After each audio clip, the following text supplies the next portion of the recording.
না, এই হচ্ছে আমাদের পোস্ট। আমরা এখন পোস্টটা অন পেজ এসইও করব। ওকে, আচ্ছা। তো দেখেন, আমাদের এই দুটো অপশন আগে ছিল না। এটা হচ্ছে যে র্যাঙ্ক ম্যাথ প্লাগইন দেওয়ার কারণে এই দুটো অপশন এখানে চলে আসছে। আচ্ছা, তো যখন আমরা অন পেজ এসইও করতে যাব, তো এখানে আমরা ক্লিক করব। ওই যে এখানে এটা হচ্ছে র্যাঙ্ক ম্যাথ 15/100। এখানে আমাদের স্কোর করতে হবে। আমাদের এখানে কমপক্ষে করতে হবে 81, 81/100। কমপক্ষে 81 করতে হবে আউট অফ 100। 100-র মধ্যে মিনিমাম 81 করতে হবে, তাহলে আমাদের এসইওটা ধরেন এ প্লাস মার্ক পাবে আর কি, মানে ভালো হবে আর কি। যদি আপনি 100 করতে পারলে খুব ভালো, আপনি 100 না করতে পারলেও কমপক্ষে 81 প্লাস করতে হবে। লিড কেমন আছে?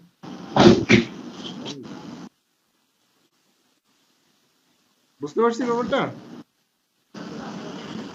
আসসালামু আলাইকুম। জি স্যার। ওকে, এখন এইখান থেকে হচ্ছে আমরা করব। তো অন পেজ এসইওর ক্ষেত্রে আমাদেরকে এই অন পেজ এসইও করার ক্ষেত্রে সেটা আমরা পোস্টের করি, পেজের করি, আমাদের মেন ওয়েবসাইটের অন পেজ এসইও করি, যাই করি সমস্যা নাই। আমাদের আগে জানতে হবে যে এই পোস্টের মেইন কিওয়ার্ড বা ফোকাস কিওয়ার্ড কোনটা। ফোকাস কিওয়ার্ড বা এটাকে বলা হয় মেইন কিওয়ার্ড, মানে কি, যে কোন কিওয়ার্ডের উপর ভিত্তি করে আমি কন্টেন্টটা লিখেছি, এটাই তো মেইন কিওয়ার্ড, তাই না? এই যে আমরা কিওয়ার্ড রিসার্চ করে করে বের করছি, এই প্রত্যেকটা কিওয়ার্ড কিন্তু এখন এখানকার মেইন কিওয়ার্ড।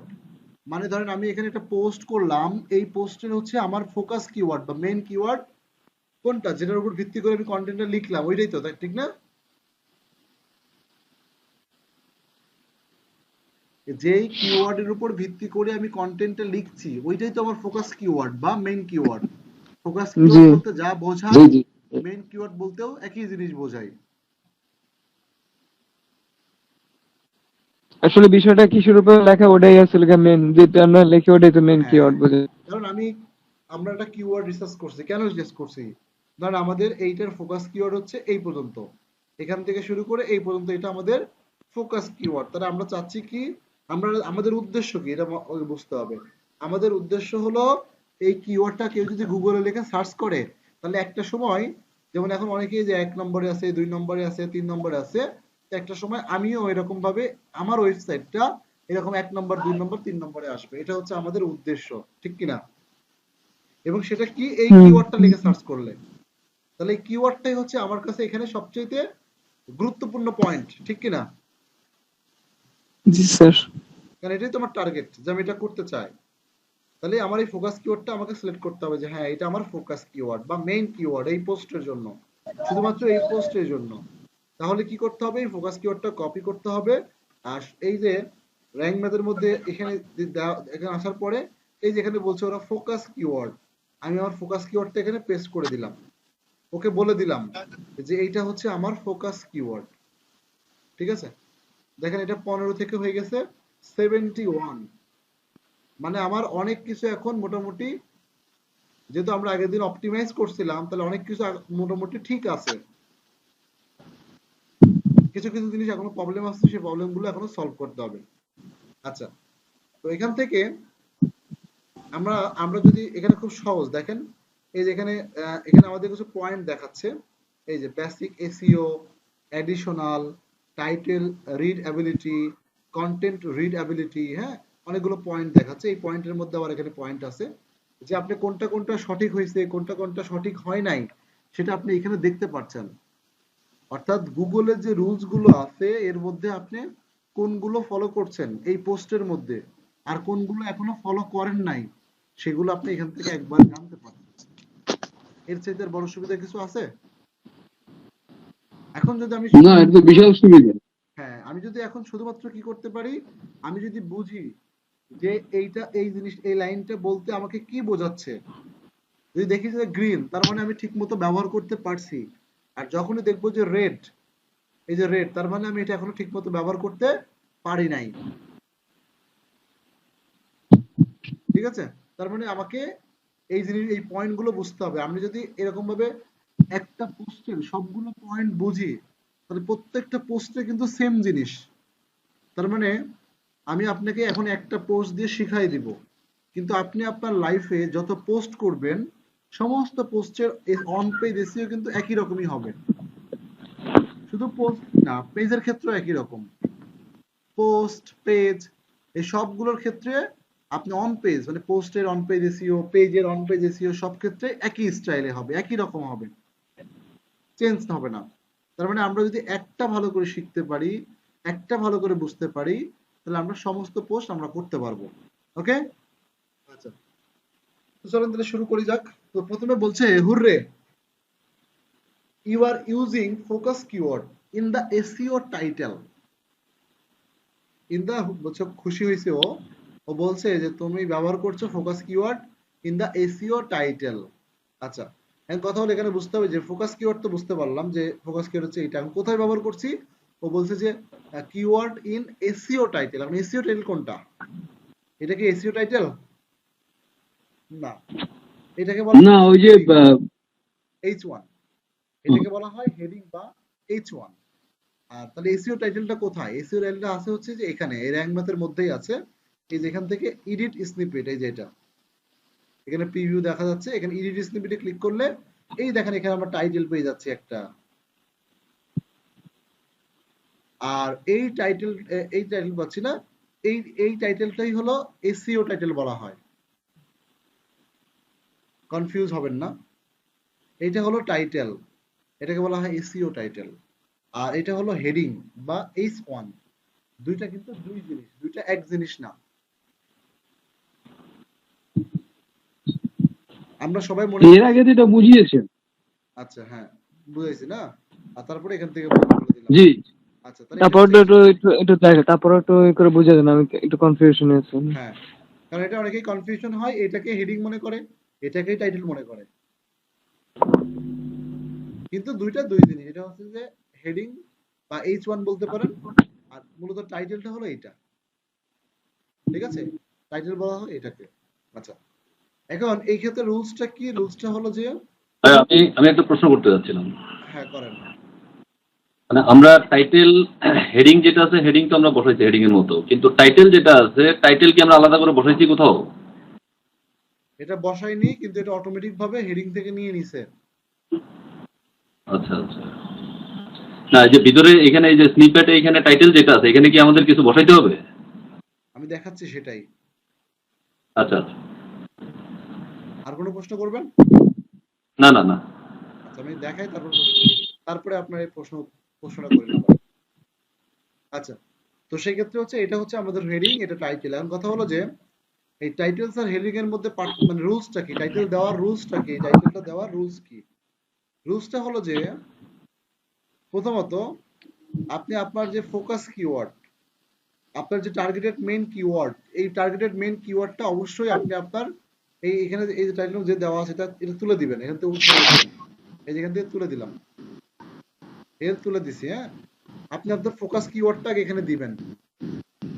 টাইটেলের মধ্যে আপনি সবার প্রথমে আপনি আপনার ফোকাস কিওয়ার্ডটা দিবেন। ঠিক আছে?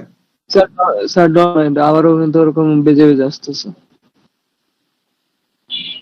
আমি তো কিছুই দেখতে পাচ্ছি না, স্ক্রিন সেই আটকে আছে, আটকে আছেই এখন থেকে। তাহলে কল কেটে আবার জয়েন করেন। হ্যাঁ, হ্যাঁ, কেটে আবার জয়েনও করলাম। তাহলে আমি না কথা না, বলছি, দেখা যায় তো। আসেন। তাহলে এই টাইটেল দেওয়ার নিয়মটা হলো আপনাকে আপনার যে ফোকাস কিওয়ার্ড সেটাকে এখানে টাইটেলের মধ্যে দিতে হবে, এক নম্বর পয়েন্ট। দুই নম্বর পয়েন্ট হলো এই যে টাইটেল আর হেডিং দুইটা ভিন্ন হতে হবে, চেঞ্জ হতে হবে, একই রকম হওয়া যাবে না। ধরেন আপনি এখানে টাইটেলে যা দিচ্ছেন, হেডিং এ যা দিচ্ছেন, হুবহু কপি করে টাইটেলের মধ্যে দিলেন, তাহলে এটা ডুপ্লিকেট ধরা পড়বে, বলবে যে H1 টাইটেল এবং হেডিং ডুপ্লিকেট, মানে একই।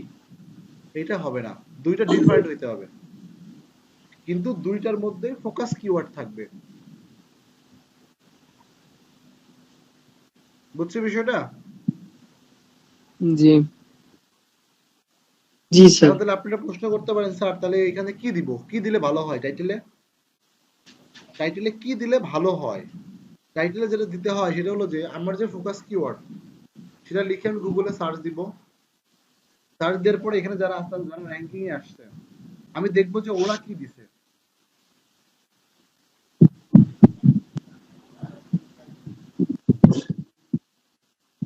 ম্যাক্সিমাম সবাই মেইন কিওয়ার্ডটা দিয়ে, ফোকাস কিওয়ার্ডটা দিয়ে রাখছে, আশেপাশে কিছু দেয় নাই।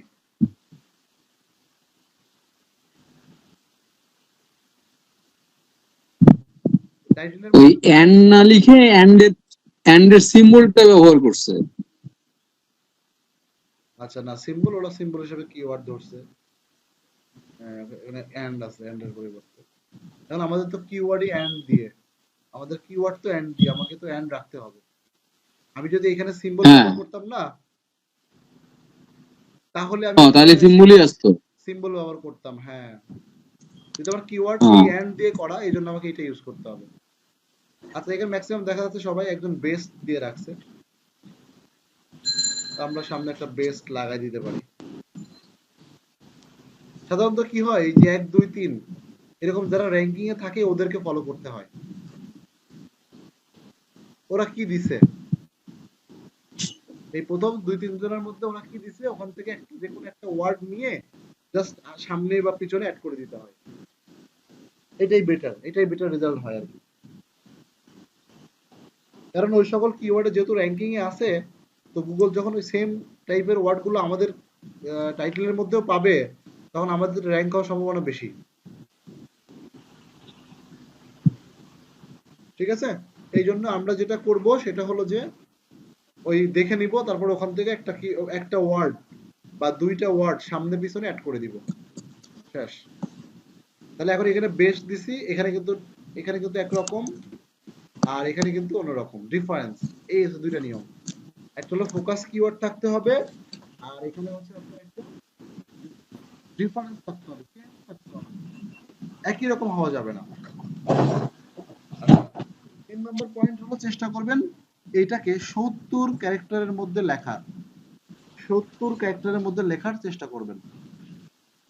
ঠিক আছে? আচ্ছা, ওকে। এরপরের অপশনে চলে যাই আমরা। তাহলে এটা বুঝতে পারলাম নাকি এসইও টাইটেলের ব্যাপারটা? জি, আচ্ছা, বলছে focus keyword use inside SEO মেটা ডেসক্রিপশন। মানে এই যে আমরা যে ফোকাস কিওয়ার্ডটা আছে, এই ফোকাস কিওয়ার্ডটা আমরা হচ্ছে আমাদের এখানে যে মেটা ডেসক্রিপশনটা আছে, এই যে এসইও মেটা ডেসক্রিপশন মানে এটা, এই যে এটা, এই যে এটা, এখানে যে লেখাটা আছে এটা বলছে যে এই মেটা ডেসক্রিপশনের মধ্যে আমাদের ফোকাস কিওয়ার্ডটা আছে, এই জন্য এটা গ্রিন হয়ে আছে। এখন ওই মেটা ডেসক্রিপশনটা কি জানেন? এই যে এটাকে বলা হয় মেটা ডেসক্রিপশন।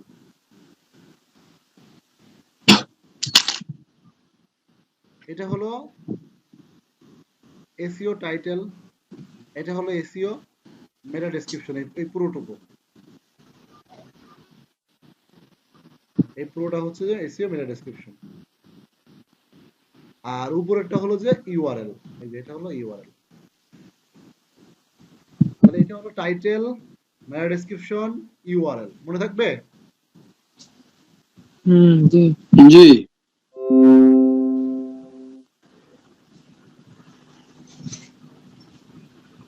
আচ্ছা, এখন আসি,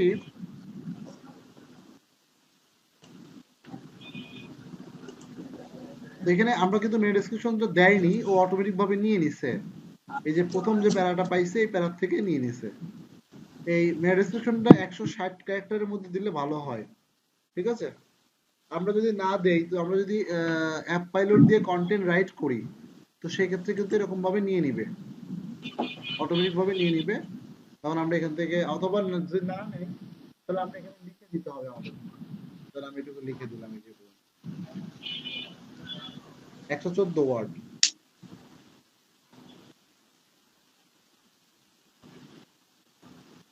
কিছু ওয়ার্ড ফাঁকা যেন, ফলো,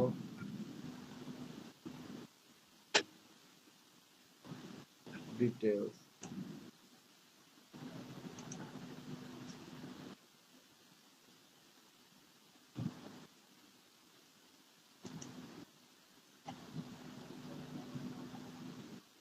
এফটা বড় হাতের করে দেন। এখানে ছোট হাত বড় হাত সমস্যা না, আর তাছাড়া ও লেখার জন্য আচ্ছা। তো ছোট হাতেরই ভালো।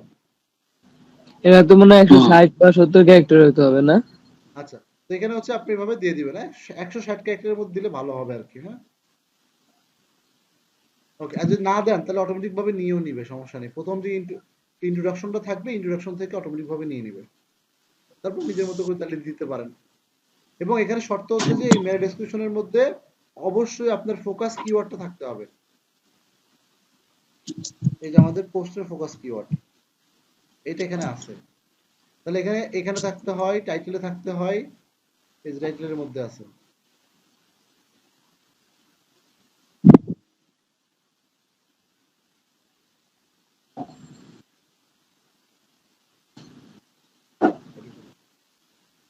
আচ্ছা, এরপরে চলে আসতেছে ইউআরএল, হ্যাঁ পারমালিঙ্ক। এই পারমালিঙ্কটা চেষ্টা করবেন যে আপনি আপনার ফোকাস কিওয়ার্ড অনুযায়ী দেওয়ার জন্য, ফোকাস কিওয়ার্ড অনুযায়ী দেওয়ার জন্য। এগুলো 70 ক্যারেক্টারের মধ্যে হলে ভালো হয়। কারণ ফোকাস কিওয়ার্ড তো মানে আমাদের পুরোটাই, তাই না? কোনো গ্যাপ থাকা যাবে না, না মানে হাইফেন বা না না, এখানে কোনো মানে গ্যাপ থাকার সুযোগ নাই। হুম। ওকে, ফোকাস কিওয়ার্ডটাই নিছে এখানে। কিন্তু এটা 79 ওয়ার্ড হয়ে গেছে। এটা একটু বড় হয়ে গেছে, 70 ওয়ার্ডের মধ্যে হলে ভালো হইতো। এখন আমাদের কিছু করার নাই, কারণ আমাদের কিওয়ার্ডটাই বড়, ঠিক আছে? এখন কেটে দিলে একটা জিনিস কমবে, কিন্তু আরেকটা জিনিস ক্ষতি হবে, সেটা হলো যে এই পারমালিঙ্কের মধ্যে আমাদের ফোকাস কিওয়ার্ড থাকবে না যদি আমরা কোনো একটা অংশ কেটে দিই, তাই না? অর্থাৎ আমার কথা হচ্ছে যে আমাদের এই তিনটা জায়গাতেই ফোকাস কিওয়ার্ড থাকতে হবে। এইখানে ফোকাস কিওয়ার্ড থাকতে হবে, এখানে ফোকাস কিওয়ার্ড থাকতে হবে, এখানেও ফোকাস কিওয়ার্ড থাকতে, তিনটা জায়গায় ফোকাস কিওয়ার্ড থাকতে হবে, তাহলে আমাদের সাইটটা র্যাঙ্ক করবে। এটা হলো প্রাথমিক রুলস আর কি। হ্যাঁ, আপনি যখন সার্চ করবেন কোনো কিওয়ার্ডে, আপনিও দেখবেন, খেয়াল করে দেখবেন যে যে সকল সাইট র্যাঙ্কিং এ আছে ওখানে ওদের আপনার এই যে টাইটেলের মধ্যে ফোকাস কিওয়ার্ড আছে, ওদের টাইটেলের মধ্যে ফোকাস কিওয়ার্ড আছে, ওদের মেটা ডেসক্রিপশনের মধ্যে ফোকাস কিওয়ার্ড আছে, ঠিক আছে? মানে কিওয়ার্ডটা কোনো না কোনো ভাবে তাদের আছে, এবং ইউআরএল এর মধ্যেও আছে। অর্থাৎ এইটা আপনাকে থাকতে হবে, প্রথম শর্ত। আচ্ছা, তাহলে আমরা এটা মোটামুটি কমপ্লিট করলাম। এসইও, টাইটেল, পারমালিঙ্ক এবং এসইও মেটা ডেসক্রিপশন, তিনটা জিনিস আমরা ওকে করলাম। আচ্ছা, এই জন্য এই তিনটা গুড, এই যে গুড, গুড, গুড। ওকে, আচ্ছা বলছে পরের 4 নম্বর পয়েন্টে বলছে focus keyword appearance in the first 10% of the content. মানে আপনি এখানে যে কন্টেন্টটা লিখেছেন এই কন্টেন্টের শুরুতে প্রথম প্যারায় আপনি ফোকাস কিওয়ার্ডটা দিচ্ছেন, এই জন্য তারা খুশি। ধর আমি যদি এখানে একটা এস দিতাম, দেন কথার কথা আমি একটা এস দিয়ে দিই,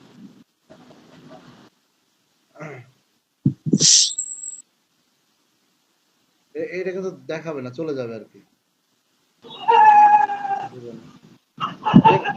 চেঞ্জ করতাম, চলে যাবে আর কি,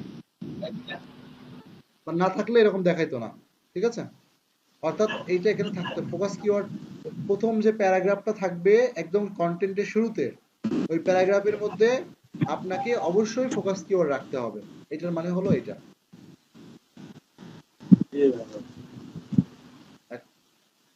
এরপরে অংশ focus keyword found in the content, অর্থাৎ পরবর্তীতে আমরা যে কন্টেন্টটা লিখেছি এই কন্টেন্টের মধ্যেও কয়েকটা জায়গায় আমাদের ফোকাস কিওয়ার্ডটা পাওয়া গেছে, আমাদের ফোকাস কিওয়ার্ডটা কয়েকটা জায়গাতে পাওয়া গেছে, ঠিক আছে? যদি না থাকতো তাহলে এটা রেড আসতো যে তোমার কন্টেন্টের মধ্যে কোনো কিওয়ার্ড নাই, ফোকাস কিওয়ার্ডটা নাই। আচ্ছা, বলছে কন্টেন্ট ইজ এত ওয়ার্ড লং, গুড জব। 2000 ওয়ার্ডের উপরে হলেই গুড। আপনি অ্যাটলিস্ট 1500 ওয়ার্ডের উপরে লেখার চেষ্টা করবেন, আপনারা অ্যাটলিস্ট 1500 ওয়ার্ডের বেশি লেখার চেষ্টা করবেন। গুগলের অনুযায়ী 800 ওয়ার্ডের বেশি লিখলেই হয়, আপনি চেষ্টা করেন 15 বা বেশি লিখতে পারলে ভালো। দেখা যাচ্ছে আমি 2000 ওয়ার্ড বা 5000 ওয়ার্ড যদি কন্টেন্ট দিতে পারি আরো ভালো।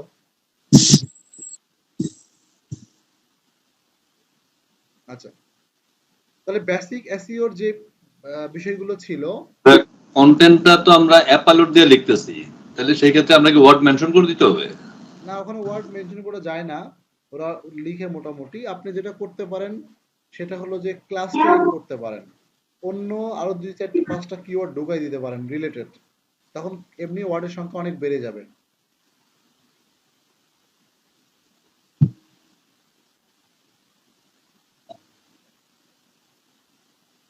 আচ্ছা, এরপরে আসে আমরা দেখি অ্যাডিশনাল পর্বে কি আছে।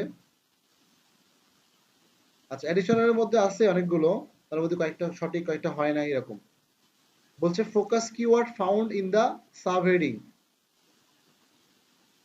Focus keyword found in the subheading, মানে আমার যে ফোকাস কিওয়ার্ড মানে আমাদের যে মেইন কিওয়ার্ড, এইটা আমাদের সাবহেডিং এর মধ্যে আছে।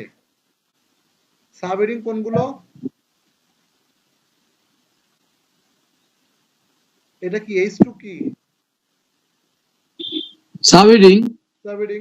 তার মানে এই সাবহেডিং গুলোর মধ্যে অন্তত একবার হলেও আমাদের ফোকাস কিওয়ার্ডটা আছে, এই জন্য বলছে গুড, ভালো।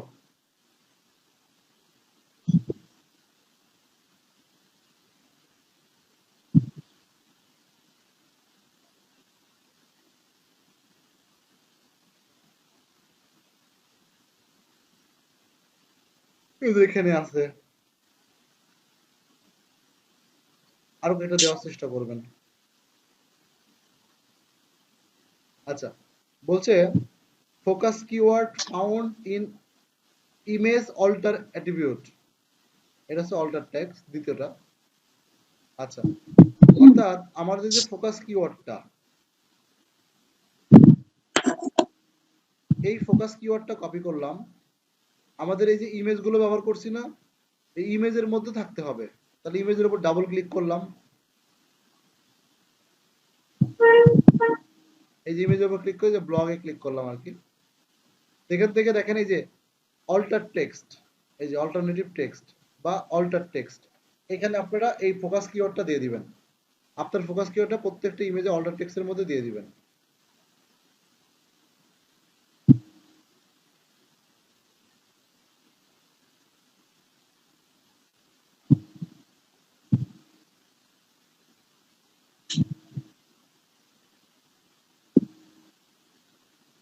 এই যে ফোকাস কিওয়ার্ডের মধ্যে দিতে হবে, এগুলো সব দেওয়া আছে দেখছেন, সবগুলো ইমেজের মধ্যে ফোকাস কিওয়ার্ডটা দিয়ে দিবেন। যদি একটার মধ্যেও না থাকতো তাহলে এটা রেড আসতো।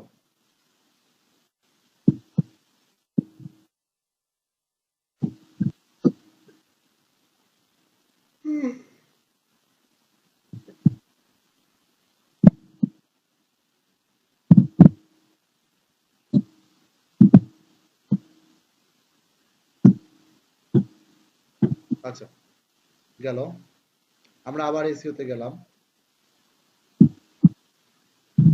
বলছে keyword density is 0.68, the focus keyword and combination appears 14 time, মানে আমরা যে ফোকাস কিওয়ার্ডটা ব্যবহার করেছি, আমাদের টোটাল কন্টেন্টের মধ্যে এই ফোকাস কিওয়ার্ডটা 14 বার ব্যবহার করা হয়েছে, টোটালি 14 বার। এই যে বিভিন্ন জায়গা দেখে টোটাল 20 বার আর কি, যেমন টাইটেল এগুলো তো ধরছেন, টোটাল কন্টেন্টের মধ্যে 14 বার ব্যবহার করা হয়েছে। এই যে আমি কন্ট্রোল এফ দিয়ে এখানে দিলাম, এই যে কোথায় কোথায় ব্যবহার করা দেখা যাচ্ছে, এই যে ফোকাস কিওয়ার্ডটা টোটাল 14 বার ব্যবহার করা হয়েছে, এটা এনাফ। আপনারা চেষ্টা করবেন এই এখানকার ডেনসিটি যেটা আছে এটা এতটা মেনটেন করা গুরুত্বপূর্ণ না, ঠিক আছে? কিওয়ার্ড বেশি বার ইউজ করলে সমস্যাই, কম ব্যবহার করাটাই ভালো বর্তমান সময়ে, ঠিক আছে? যত কম ইউজ করা যায় ততই ভালো।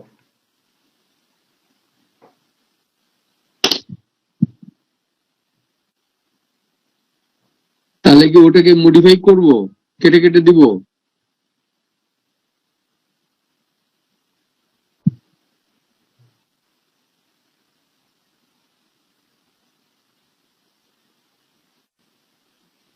চোদ্দ বার দাঁড়ানোর চেষ্টা করবেন যে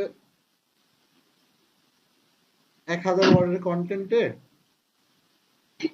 10 বার তাও বেশি হয়ে যায়, 10 বারে কম থাকলে ভালো। এই তো 5 থেকে 10 বার এর মধ্যে ব্যবহার করবেন। কম ব্যবহার করলেও কোনো সমস্যা নেই। এটা যদি ধরেন কম ব্যবহার করলে তো রেড হয়ে যাবে, রেড হলেও সমস্যা নেই। ঠিক আছে, এই পরিমাপটা। একটা সময় ছিল যে কিওয়ার্ড বেশি থাকলে ভালো হইতো,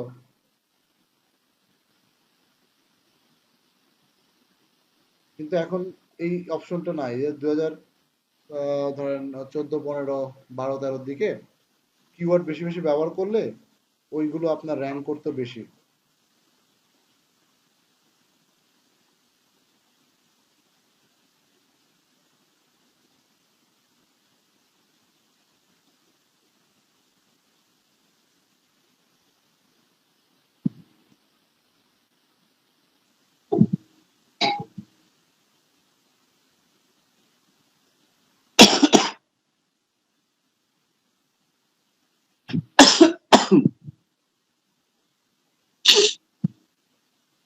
আচ্ছা, এরপর আসি, বলছে ইউআরএল ইজ এত একটা লং, কনসিডার শর্ট ইট। ওই যে বললাম আমাদের ফোকাস কিওয়ার্ড ব্যবহার করছি, যার কারণে আমাদের ইউআরএলটা অনেক বড় হয়ে গেছে। এখন এইখানে আবার একটু ভেজালে পড়ে গেলাম। তো সেক্ষেত্রে আমরা যদি আবার ওখান থেকে কমাই দিই তাহলে আবার এসইওর জন্য সমস্যা। তো সবকিছু মিলায়ে এখন এটা মেনে নিতে হবে, কিছু করার নাই, যেহেতু আমাদের কিওয়ার্ডটাই বড়। আর পার্মালিঙ্কটার মধ্যে মধ্যখানে হাইফেন ছিল, ওগুলা কি থাকা জরুরি? হ্যাঁ, ও, তাহলে তো মিনিংটা ঠিক মতো বোঝা যাবে না।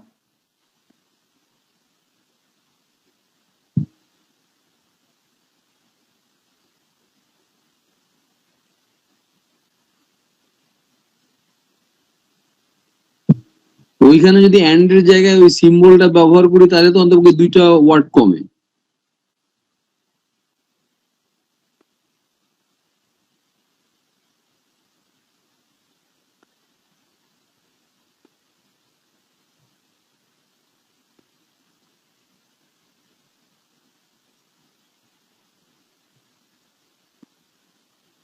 আচ্ছা, 70-এর মধ্যে রাখতে পারলে সবচেয়ে বেস্ট। হ্যাঁ, 70। আর যেহেতু এখন দুই জায়গায় কমপ্লিকেট তৈরি হয়েছে, যে ওখানে আমার তোমাকে ওইটাকে প্রায়োরিটি দিতে হবে, এটা বেশি হলে কিছু করার নাই, তাহলে এটা রেডি থাক, কিছু করার নাই। আচ্ছা, কারণ আমি যদি এটা কমাতে যাই তখন ওইটাতে আবার রেড হয়ে যাবে। মানে যে কোনো একটা রেড থাকায় থাকবেই। আচ্ছা, বলছে add out to external resource, is a link out to external resource, add do follow link pointing external resource, add internal link in your content। আচ্ছা, এই যে লিংকের ব্যাপারটা এখন চলে আসছে।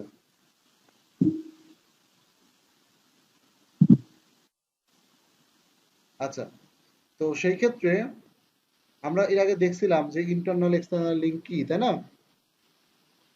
জি।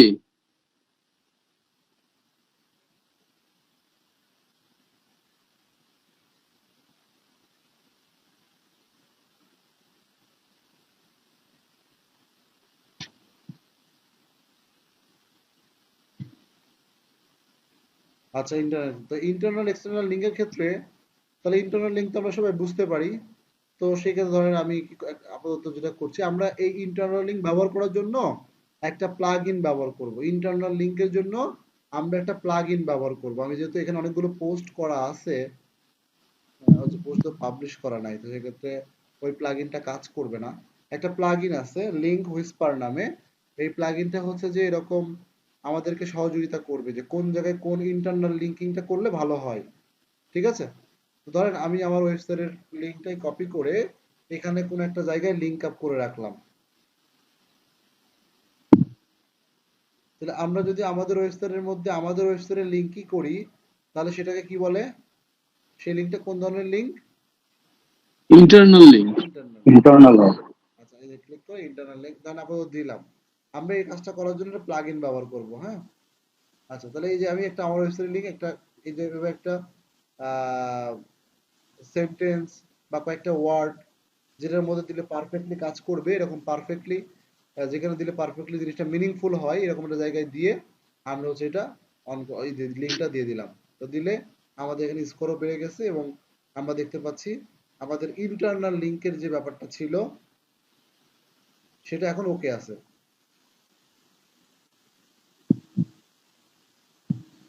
এক্সটার্নালটা দেওয়া হয় নাই। হ্যাঁ, এক্সটার্নাল দেওয়া হয়নি, আউটবাউন্ড মানে বাইরের লিঙ্ক। এখন বাইরের লিঙ্কটা দেওয়া হয় নাই। আচ্ছা, ধরেন এখন বাইরের লিঙ্কটা কোথায় দিব, কোনটা দিলে ভালো হয়? তো সেই ক্ষেত্রে হচ্ছে যে আমরা যেটা করতে পারি, ধরেন স্যার ওই প্লাগইনের নামটা কি একটু লিখে দেখবো, দেওয়া আমি যাবে? দেখাচ্ছি। আচ্ছা, ধরেন এখানে আমরা দেখবো যে কোন জায়গায় কোন লিঙ্কটা দিলে ভালো কাজ করতে পারে। হ্যাঁ,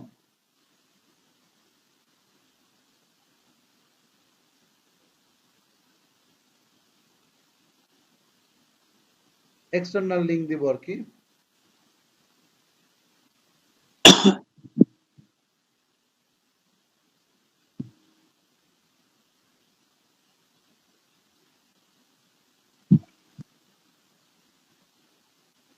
আর ধরেন একটা জায়গা খুঁজে বের করলাম, সেটা লিখে আমরা সার্চ করলাম, দেখি যে এখানে একটা ওয়েবসাইট আসছে, এটা একটা বাইরে অন্য একটা ওয়েবসাইট। এই ওয়েবসাইট লিঙ্কটা আমরা কপি করলাম, তারা স্প্যান নিয়ে কথা বলে। তো সেই ক্ষেত্রে আমরা এই আমাদের এর মধ্যে আমরা একটা লিঙ্ক আপ করে দিলাম, যেটা বাইরের লিঙ্ক, আমাদের পোস্টের মধ্যে অন্য একটা লিঙ্ক দিয়ে দিলাম। ঠিক আছে, তো আমরা দেখতে পাচ্ছি এখন এক্সটার্নাল লিঙ্কটা আমাদের অ্যাড হয়ে গেল এবং এটা স্কোরও 82 হয়ে গেছে। তো এখানে এগুলো সব গ্রেড হয়ে গেছে। এই external link, external link, external link, হ্যাঁ, সবগুলো ওকে হয়ে গেছে। আচ্ছা, এখন এখানে আপনাদেরকে আরেকটা জিনিস একটু বোঝাই। এক্সটার্নাল লিঙ্ক গুলো যখন আমরা অ্যাড করব, এক্সটার্নাল লিঙ্কের ক্ষেত্রে দুইটা জিনিস আছে ইন্টারনাল। একটা হচ্ছে যে ডু ফলো, এই বিষয়ে কথা বলছিলাম। না, আর একটা পার্ট হচ্ছে নো ফলো।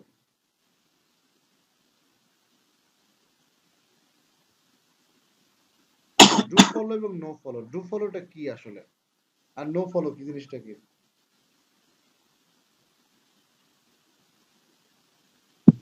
কোনো ধারণা নাই। আচ্ছা, আমি বলছি, ধারণা থাকা লাগবে না।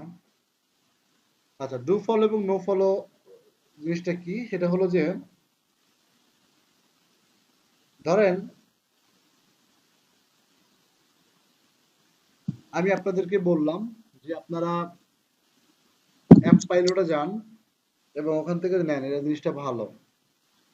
অর্থাৎ আমি আপনাকে রিকমেন্ড করলাম অ্যাপ পাইলটকে, তাই না, যে আপনি অ্যাপ পাইলটে যান, জিনিসটা ভালো এবং নিতে পারেন, নিলে সহজে লেখা যাবে, লিখে দিবে, দ্রুত ভালো কন্টেন্ট পাওয়া গেল, খরচও কম। তাই এবার কিছু বলে আমি বললাম যে ঠিক আছে, ওখানে যাই না। এখন আমি যখন বিষয়টা একটু পাওয়ার দিয়ে বললাম, আলটিমেট কিন্তু দেখেন লাভটা কার হইলো, অ্যাপ পাইলটের। আমি যদি অ্যাপ পাইলট সম্পর্কে আপনার কাছে বললাম যে ওরা খুব ভালো, ওদের সহজে লেখা যায়, ওদের কন্টেন্ট কোয়ালিটি ভালো, এসইও করা থাকে, তাহলে ওরা কিন্তু আমার কাছ থেকে কিন্তু ওরা একটা বেনিফিট বা একটা পাওয়ার পাইলো পজিটিভলি, যেটা ওদের আসলে লাভ, মানে ওদের জন্য বেনিফিট, ঠিক কিনা?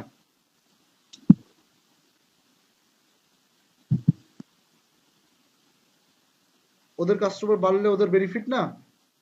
জি জি, অবশ্যই। আচ্ছা, তাহলে আমার কারণে কিন্তু আমি একজনকে রেফার করলাম, আমার কারণে হচ্ছে ওদের একটা পজিটিভলি পাওয়ার বাড়লো বা কাস্টমার বাড়লো, পাশাপাশি পাওয়ারও বাড়লো, একটা পাওয়ার পাইলো।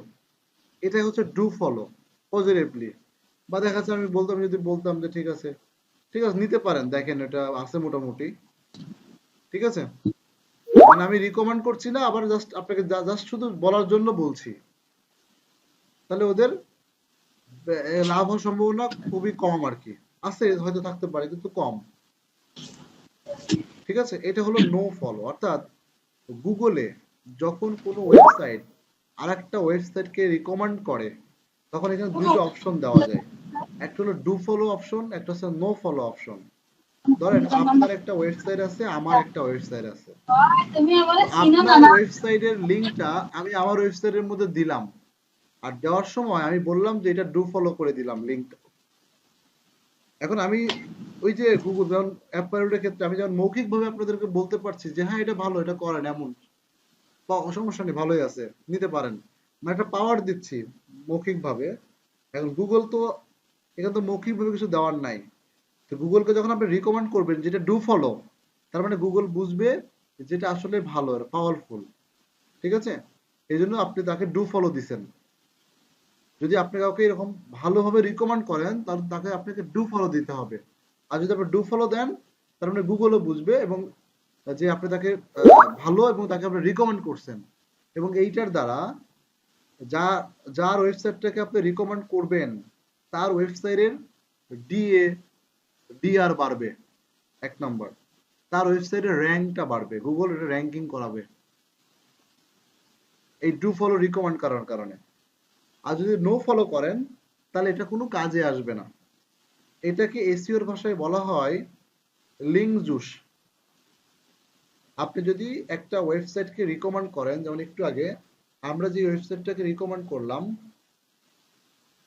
এই যে এর মধ্যে অ্যাড করলাম, নর্মালি দিয়ে রাখলাম, নর্মালি যদি আমরা এরকম দিয়ে রাখি এটাকে বলা হয় হচ্ছে আপনার ডু ফলো। কোনো কিছু যদি আমরা না করি, জাস্ট লিঙ্ক দিয়ে রাখলাম, ডু ফলো। আর ডু ফলো মানে আমি তাকে হাইলি রিকমেন্ড করছি এবং আমার দ্বারা এই যে inspirationalforall.org.uk এই ওয়েবসাইটের একটা পজিটিভ ফিডব্যাক জমা হচ্ছে, আমার কাছ থেকে একটা লিঙ্ক জুস তার কাছে পাস হচ্ছে, আমি তাকে ভালো রিকমেন্ড করছি গুগলের কাছে, যেহেতু তার ওয়েবসাইটের লিঙ্কটা দিয়ে রাখছি। ডু ফলো দেই, তাহলে ডু ফলো দেওয়ার জন্য আমাদের কিছু করতে হয় না, নর্মালি এরকম ভাবে দিয়ে রাখলে এটাই ডু ফলো। আর যদি আপনি তাকে জাস্ট দেওয়ার জন্য দিছেন, অত গুরুত্বপূর্ণ না, অর্থাৎ কোনো লিঙ্ক জুস পাস করবেন না, তো সেই ক্ষেত্রে আপনি এখানে ক্লিক করতে পারেন সেটিং এ, এখান থেকে আপনি এখান থেকে মেনশন করতে পারেন এই যে no follow, rel no follow. এটা যদি আমি দিয়ে দিই না, তাহলে আমি শুধু বলার জন্য বলছি, আমি শুধু এটা বলার জন্য বলছি, এটার ওই কোম্পানি মানে ওই ওয়েবসাইটে কোনো লাভ হবে না, আমার দ্বারা তার র্যাঙ্কিং এও হেল্প হবে না, তার ডিএপিও বাড়বে না। আর যদি আমি নো ফলো না দিয়ে শুধুমাত্র তুলে দিতাম তাহলে সেটা হয়তো কি নরমাল, এবং এটা নরমালটাকে বলা হয় টু ফলো, তো তার কি লাভ হইতো, তাহলে সে আমার কাছ থেকে একটা লিঙ্ক জুস পাইতো, গুগল তাকে র্যাঙ্ক করাইতো, আরো সে হচ্ছে যে তার ডিএপিও এটা বাড়ার সম্ভাবনা ছিল। এই যে আমাদের ওয়েবসাইটে ডিএপি বাড়ে তাহলে আমরা আমরা সবসময় নো ফলোই করবো। না, এক্সটার্নাল লিঙ্ক গুলো সব নো ফলো না, একটা ধরেন আমি 5টা এক্সটার্নাল লিঙ্ক ব্যবহার করলাম, কমপক্ষে একটা আমার ডু ফলো দিতে হবে। তো অন্যকে পাওয়ার দিয়ে আমার কি লাভ? আপনার তো এর জন্য আপনার পাওয়ার ক্ষতি হয়ে যাচ্ছে না। স্যার একটা কথা বলবো, মানে আমি যদি ধরেন ওই পোস্টের ভিতরে আমার হোম বা আমার আদার অন্য প্রোডাক্টের একটা লিংক ডট লিংক আপ করে, তখন কি ওটা কোনো কাজে আসবে আমারই ওয়েবসাইটের? মানে ওটা আপনার ইন্টারনাল লিংক ওয়েবসাইটে হবে আপনি না একটা স্যার? অ্যাফিলিয়েটেড লিংক ব্যবহার করবেন। ধরেন আমার একটা প্রোডাক্ট, আমি ধরেন একটা প্রোডাক্ট, যেই প্রোডাক্টটা উনি দেখতে আসছে, আমি তাকে আবার রিকমেন্ড করলাম আমার আরো একটা প্রোডাক্ট আছে, আপনি যদি এটা পছন্দ না ওই প্রোডাক্টটা দেখতে পারে, তখন ওই সেই প্রোডাক্ট কি অন্য ওয়েবসাইটে? না আমার নিজের ওয়েবসাইটের। হ্যাঁ, তো এটা এটা তো তো ইন্টারনাল ইন্টারনাল লিংক লিংক হবে। যেতে পারে, এটা তো ইন্টারনাল লিংক। ইন্টারনাল লিংক, জি স্যার। ইন্টারনাল তো লিংকে তো ডু ফলো নো ফলোর কিছু নাই। না না, উনি বলতেছে যে আমার 2টা ওয়েবসাইট আছে না না, ওই একটা ওয়েবসাইটই, নিজস্ব। উনি একটা ওই ওয়েবসাইট ওয়েবসাইটে। জিজ্ঞাসা করলাম, উনি বলেন এই তো দুটো ওয়েবসাইট আছে। ও না না স্যার, আমি তাহলে একটা হবে। ওই ওয়েবসাইটে। আমার একটাই ওয়েবসাইট, আমি একটা পোস্ট করছি, আমার একটা ওয়েবসাইটের মধ্যে 5টা প্রোডাক্ট আছে, তো আমি একটা প্রোডাক্ট সম্পর্কে যখন তাকে কথা বলতেছি, তখন ওই প্রোডাক্টের মধ্যে আমি তাকে আরেকটা প্রোডাক্ট রিকমেন্ড করছি, তো আপনি যে ওই প্রোডাক্টটাও দেখতে পারেন। তখন আমরা এইভাবে ইন্টারনাল লিংকিং করতে পারি। ইন্টারনাল লিংকিং সবসময় ডু ফলো। তাহলে এটা ডু ফলো হবে না? ইন্টারনাল লিংকিং এর ক্ষেত্রে নো ফলো ডু মানে নো ফলো কোনো অপশনই আসবে না। আপনি আপনাকে রিকমেন্ড করবেন না তো কে আপনাকে রিকমেন্ড করবে? হ্যাঁ সেটাই আর কি। যাক, সমস্যা। আপনি আপনাকে বলছেন যে ঠিক আছে আপনি আমার কাছে আসতে পারেন, নাও পারেন, তো হবে না। আপনি আপনার প্রতি আস্থা পাচ্ছেন না, তাহলে গুগল কিভাবে আপনাকে র্যাঙ্ক করাবে? নিজেকে সবসময় বড় মনে করতে হবে স্যার। এখানে আপনি যখন ওই যে লিংক করছেন, একটু জোরে এখানে বলেন, যে আমি শুনতে পাচ্ছি না তো, এত আস্তে স্যার কেন? আপনি যখন সেটিংস এ ক্লিক করে ওই যে নো ফলো করছেন, ওইখানে যে নিচে দেখলাম স্পন্সর, উপরে আরেকটা অপশন, এই 3টা অপশন ছিল, ওইগুলোর কাজগুলো একটু বলবেন? এটা হলো যে ওখানে লেখাই তো আছে, একটা হচ্ছে open link in a new tab, মানে সে হচ্ছে যে নতুন একটা ট্যাব নিয়ে ওপেন হবে। আর হুম। রিয়েল স্পন্সর, ধরেন আপনি ওই স্পন্সর মানে হচ্ছে কি তার কাছ থেকে আপনি টাকা নিয়ে এই লিঙ্কটা দিচ্ছেন, মানে গুগলকে বলছেন যে সে আমার স্পন্সর, সে আমাকে টাকা দিছে তার ওয়েবসাইটটা এখানে দেওয়ার জন্য। ও আচ্ছা, এটা কি অ্যাড এর মতো দেখাবে? এতে কি লিংক জুস পাস এগুলো হবে? এগুলো কোনো কিছুই দেখাবে না। এখানে হচ্ছে যে যদি আপনি নো ফলো না দেন তাহলে তো অবশ্যই পাস হবে, সেটা ওপেন ও লিঙ্ক আচ্ছা হোক আচ্ছা। আর স্পন্সর হোক। আর আমাদের তো উচিত মনে হয় open link in new tab এটা দেয়া। সমস্যা নাই, ওপেন লিঙ্ক দিলে তো আমরা আপনার আমরা ওয়েবসাইট যত আমার এর সুবিধা হয় কি, open link in a new tab এটা দিলে কি হয়, মানে সে আপনার ওয়েবসাইটটাতে বেশি সময় ধরে থাকবে। জি জি। আর যখন আপনি নিউ ট্যাব তাহলে নতুন দিবেন নতুন একটা, হ্যাঁ হ্যাঁ। তখন সে অন্য জায়গায় চলে, আর যদি নিউ ট্যাব না দেই তাহলে তো সে ওখানে ক্লিক করলে আমার ওয়েবসাইটের বাদ অন্য একটা ওয়েবসাইট চলে আসলো। জি জি জি, সেই ওই জন্যই লিঙ্কটা দিয়ে বলতেছি দিলে যে ভালো। ওই ওপেন লিংক ইনে, জি, আমি যদি নো ফলো দেই এবং open link in new tab দুইটা একসাথে দিতে পারবো, ওকে। জি স্যার। ও আচ্ছা আচ্ছা, ঠিক আছে স্যার, এই যদি জন্যই। আপনি এইভাবে দেন তাহলে কিন্তু স্পন্সরেও ওই লিঙ্ক জুস পাস হবে। আচ্ছা আচ্ছা, ঠিক আছে স্যার, এটা জানার জন্যই। ঠিক আছে। আচ্ছা, আমি আশা করি যে এই বিষয়টা ক্লিয়ার না ইন্টারনাল এক্সটার্নাল লিঙ্কিং এর সেটআপের ক্ষেত্রে। আর কয়টা লিঙ্ক করব? নেক্সট ক্লাসে হচ্ছে আমি ওই যে লিংক হুইসপার দেখাই দেব, না লিংক হুইসপার, ওইটার আপনারা কয়েকটা পোস্ট করেন, কয়েকটা পোস্ট পাবলিশ না করলে ওই লিংক হুইসপার কাজ করবে না, অন্তত আচ্ছা 5-10 স্যার, করে দেবো, কিন্তু আমার ইন্টারনাল লিঙ্ক কয়টা করব, এক্সটার্নাল লিঙ্ক কয়টা করব? এটা কোনো লিমিট নেই, কমপক্ষে একটা করবেন, এটাই হচ্ছে লিমিট। আচ্ছা আচ্ছা আর ওপরে যে কলা যেখানে ইউজ করার প্রয়োজন হতে পারে। আচ্ছা। আচ্ছা, তাহলে ডু ফলো যেটা আছে, ডু ফলো আমরা এই লিঙ্ক গুলো পাবো কোথায়? মানে এক্সটার্নাল ডু- লিংকের ক্ষেত্রে হ্যাঁ হ্যাঁ। এটা আপনাকে খুঁজে বের করতে হবে যে কোথায় আপনি দিবেন, কোন ওয়েবসাইটটা দিবেন। না, এটা কি তাহলে আমি যে কারো ওয়েবসাইটে দিয়ে দিতে পারি? ওয়েবসাইটের লিঙ্কটা? যে কারো ওয়েবসাইট তো দিতে পারেন, কিন্তু আপনি দিবেন না হচ্ছে যে যে সকল ওয়েবসাইট ব্ল্যাক লিস্টেড, ওই যে স্প্যাম স্কোর বেশি, অবশ্যই আপনি ওই ওয়েবসাইট দিবেন না। যে ওয়েবসাইটের স্প্যাম স্কোর বেশি ওই ওয়েবসাইটের কোনো লিংক আপনি অবশ্যই আপনার ওয়েবসাইটের সাথে দিবেন না, বাকি আপনি লিংক গুলো দেন, সমস্যা নাই। তার মানে হচ্ছে আমরা ডিএপিএ এগুলো যে চেক করে স্প্যাম স্কোর আছে কিনা সেটা দেখে দেন হচ্ছে ওই লিঙ্কটা করব। হ্যাঁ, শুধু দেখবেন যে স্প্যামটা আছে কিনা, স্প্যাম থাকলে দিবেন না, স্প্যাম থাকলে আপনাদের জন্য ক্ষতি হবে। আচ্ছা, না মানে আমি বলতে চাচ্ছি যে তাহলে গুগল থেকে যে কোনো ওয়েবসাইট নিয়ে আমরা স্প্যাম স্কোর এটা চেক করে যদি দেখি যে ওকে আছে, তাহলে আমরা যে কারো লিঙ্কই দিতে পারি এক্ষেত্রে মানে। যে কারো লিংক দিতে পারেন। আচ্ছা, সেই ক্ষেত্রে কোনো এটা কপিরাইট কিংবা অন্য কোনো ধরনের এই ধরনের কোনো ইস্যু নাই? না না না, যে যার লিংক দিবেন তারই তো আরো ভালো, তার উপকার না অনেক। এগুলো তো আপনি টাকা দিয়েও এই যে ধরেন সামনে আর কি, ধরেন আমাদের এই সাইটটা ওঠানোর জন্য ধরেন আমার মাসে মানে ধরেন একটা ভালো পর্যায়ে নেওয়ার জন্য 50,000 টাকা ইনভেস্ট করা দরকার। তো 50,000 টাকা আপনি কোথায় ইনভেস্ট করবেন? বা এই দেখবেন অনেকেই শুনবেন, আপনারা অনলাইন শুনে থাকেন, অনেকেই 5 লাখ টাকা, 10 লাখ টাকা, 1 কোটি টাকা, 2 কোটি টাকা খরচ করে একটা ওয়েবসাইট বানাইছে। আর 2 কোটি টাকা খরচ কোথায় করে?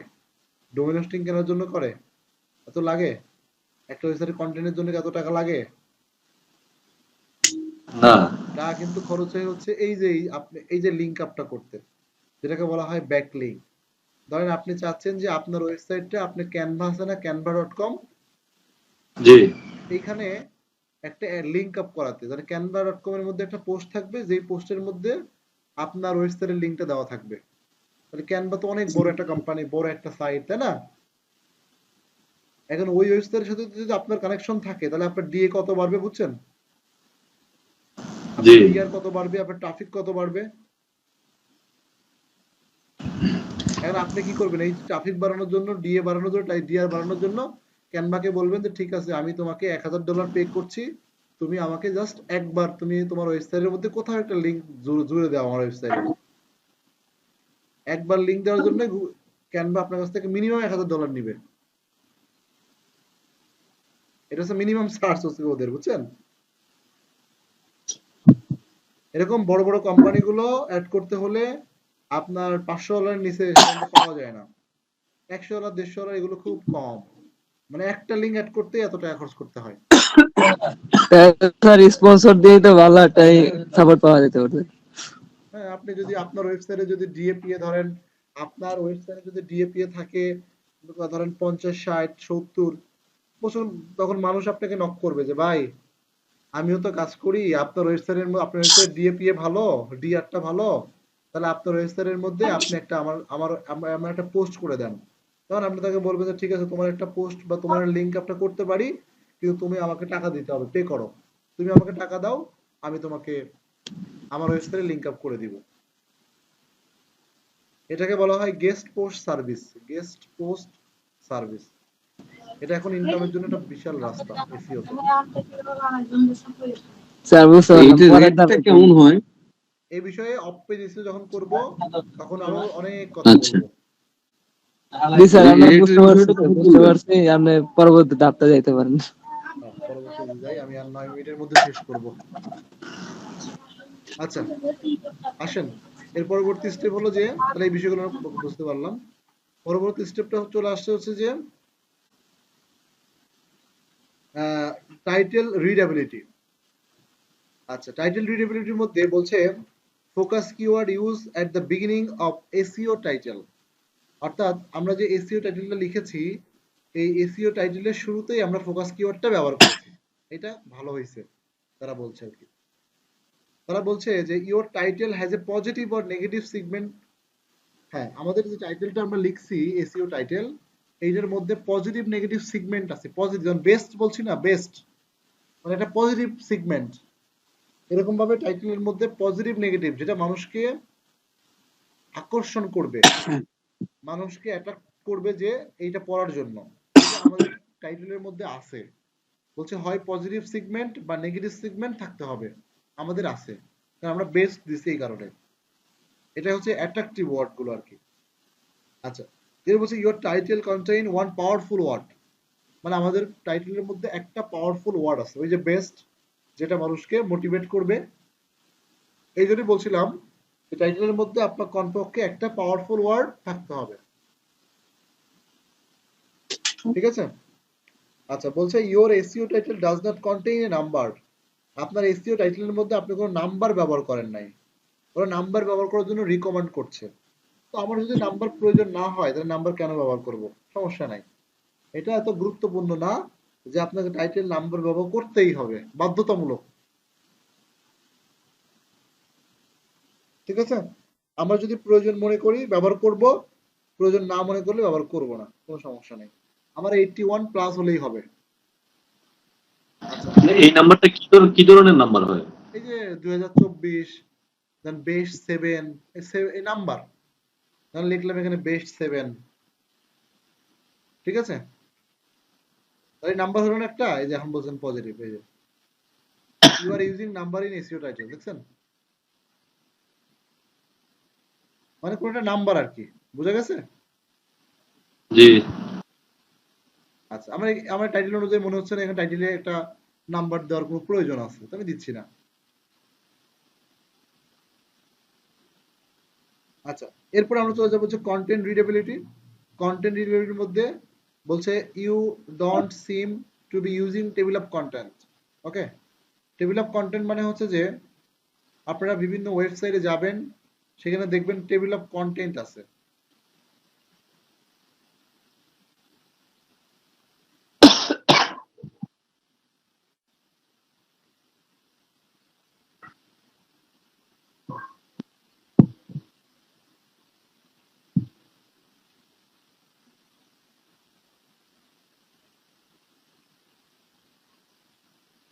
আচ্ছা, এই যখন কন্টেন্টটা লিখছি এরকম ভাবে এখানে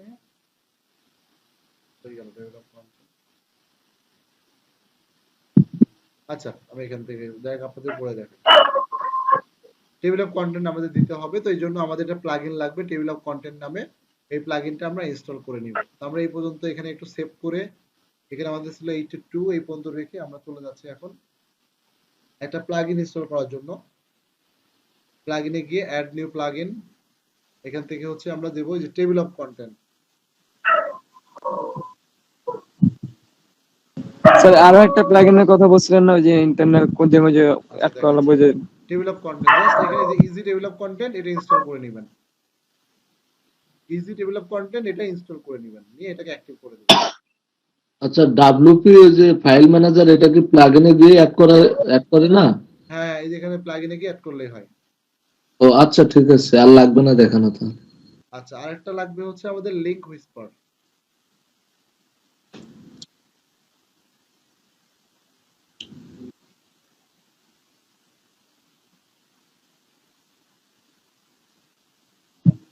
লিংক হুইসপার প্লাগইনটা হচ্ছে যে আমাদের লিংকের জন্য, মানে ইন্টারনাল লিংকিং করার জন্য। এইচ হবে না, WISPER। এই যে WSISPR, হ্যাঁ, এই যে লিংক হুইসপার, এই যে লোগোটা খেয়াল করবেন, এই লোগো, এটা ইনস্টল করে নিলাম আর কি। তবে এটা এখন কাজ করবে না, কারণ অলরেডি মানে মিনিমাম 5-6টা পোস্ট না করলে এটা কাজ করে না।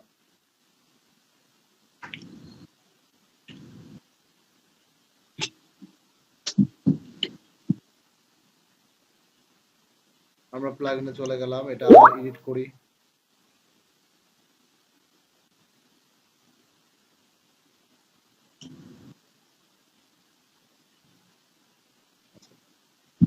তো আগে ছিল এইটুকু, হয়ে গেছে। এই যে বলছে যে আমরা টেবিল অফ কন্টেন্টটা ব্যবহার করছি, এবং টেবিল অফ কন্টেন্টটা ব্যবহার করলে কি হবে আমি একটু পরে দেখাচ্ছি। আচ্ছা, বলছে you are using short paragraph. হ্যাঁ, আমরা সব শর্ট ছোট ছোট প্যারাগ্রাফ করছি। You content image or video, হ্যাঁ কন্টেন্টের মধ্যে ইমেজ এবং ভিডিও আছে। ওকে, তাহলে আমাদের 84 তো ভালো, 84 ভালো। আমরা যদি এখানে একটু ইউআরএলটা শর্ট করতে পারতাম তাহলে আমাদের এখানে আরো 1-2 পয়েন্ট বাড়তো। ঠিক আছে, আমরা 81 প্লাস হলে চলবে, অসুবিধা নেই। ওকে, তো মোটামুটি যে পয়েন্টগুলো আমি করলাম এই পয়েন্টগুলো মোটামুটি আপনারা সব করবেন। করার পরে আমাদের এই পোস্টের অন পেজ এসইওর কাজ শেষ। এখন আমরা যদি এটাকে পাবলিশ করে দিই, আমরা একটু ভিউ করি।